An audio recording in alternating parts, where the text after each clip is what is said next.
Throughout my life, the 10 rings gave our family power. If you want them to be yours one day, you have to show me you are strong enough to carry them.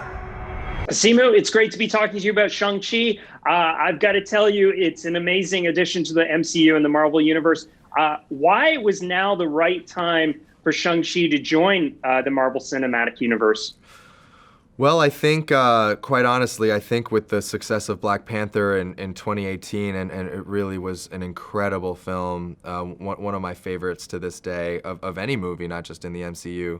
I think it really just opened the door for this paradigm shift in Hollywood that, you know, tentpole blockbusters were not just reserved for one type of people, that in fact, you know, diversity, you know, benefits everybody and is profitable at the box office. So I think coming off the heels of that, coming off the heels of a movie like Crazy Rich Asians, which came out the same year and had a very kind of similar watershed moment for the Asian community, you know, I think all of that led to the development of, you know, an Asian superhero movie. And yeah, two years or 3 years later, here we are. Shang-Chi is Marvel's first post-Endgame, post-Blip feature-length movie. Mm-hmm. How does this origin story differ from some of the other ones that we've seen in the past? Well, I think Far From Home technically takes place after Endgame as well, but it's kind of a mini epilogue. But I take your point. What we're able to do with this movie, what we're really excited to do, is to introduce audiences to an entirely new superhero. I mean, most of my friends have never heard of Shang-Chi. Most of their friends have never heard of Shang-Chi. You know, I didn't pick up a comic book and open it for the first time until after I had already been cast. And even then, I think I took one look at it and I said, okay, it's great that this character exists, but it's also kind of dated. You know, this character came from the 1970s. You know, his father was Fu Manchu, with the, you know, complete with the highly offensive, you know, beard and very kind of Asian yellow peril features. You know, I just think it's so exciting that we get to create this brand new hero for 2021 with a brand new backstory. And, you know, I think there's something to be said about the relatable superhero. He's not a god. He doesn't have, you know, celestial parents or these crazy superpowers. He really is just a guy, you know, and when we meet him, he's, you know, parking cars with his best friend Katie in San Francisco. He's like so many of us, or so many people that we know that are, you know, a bit directionless in life and just having fun and you know, trying to figure it all out. SIMU, your tweet from 2018 is legendary, in which you implored Marvel to look at you and consider you for Shang-Chi. How do you go from that tweet to getting this job? It's almost like something out of a movie itself. Yeah, I always joke I ought to start a life coach or maybe fortune-telling crystal ball business. Yeah, I mean, I can tell you definitively nobody read that tweet, from Marvel or otherwise. I think I had about 27 followers at the time. But I think what it did do is it manifested my dreams and my ambitions into the universe for me. And so, you know, I was in the midst of trying to transition down to LA at the time, and yeah, a few months later, my manager hit me up and was like, "Okay, your moment's come. Shang-Chi is finally casting, and we want you to try out for it." And so, you know, I did. I sent in my first audition. Was invited to LA a couple weeks later to meet Destin, the director. You know, met him, had an incredible chemistry and working relationship, and then a few weeks after that was asked to screen test, actually with Awkwafina, and you know, that kind of ended up going my way. And 2 days later, after I came back, Kevin Feige called me. And he told me that my life was going to change forever. And he told me that I was going to be at Comic-Con in 4 days. And that's kind of how the legend goes. Okay, so there's some amazing action scenes in Shang-Chi. Which was your favorite film?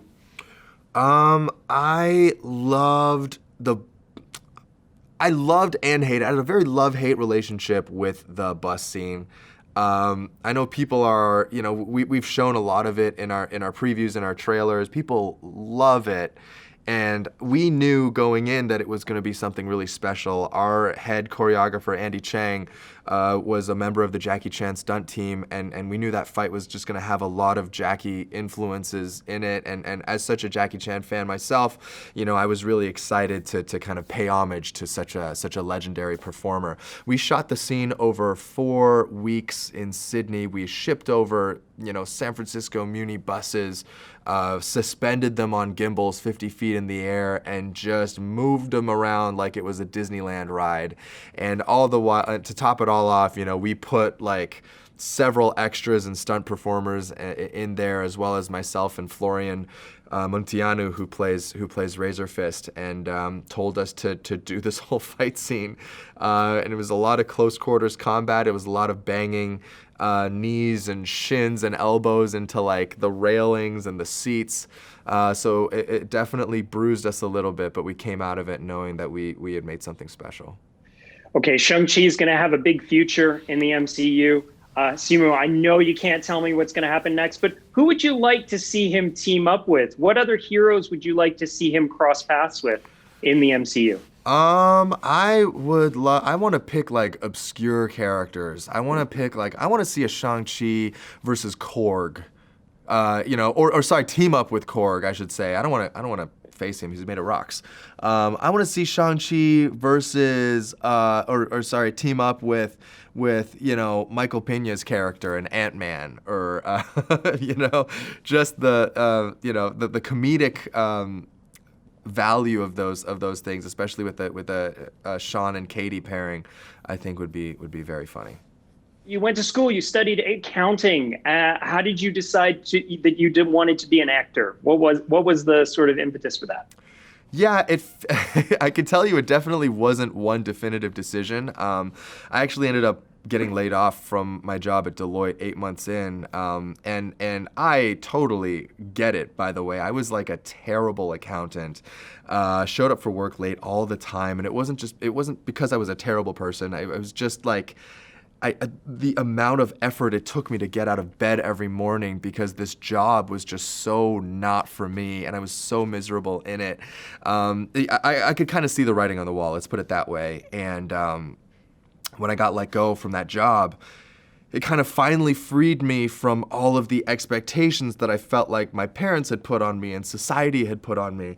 And, I was finally at this kind of rock bottom, nothing left to lose moment where I could actually try something that I wanted to do for a change. And so I went on Craigslist. I answered an ad to be an extra on a Hollywood movie set, and I wound up on the set of Pacific Rim, directed by Guillermo del Toro, and just kind of fell in love with everything Hollywood and sets and production related after that.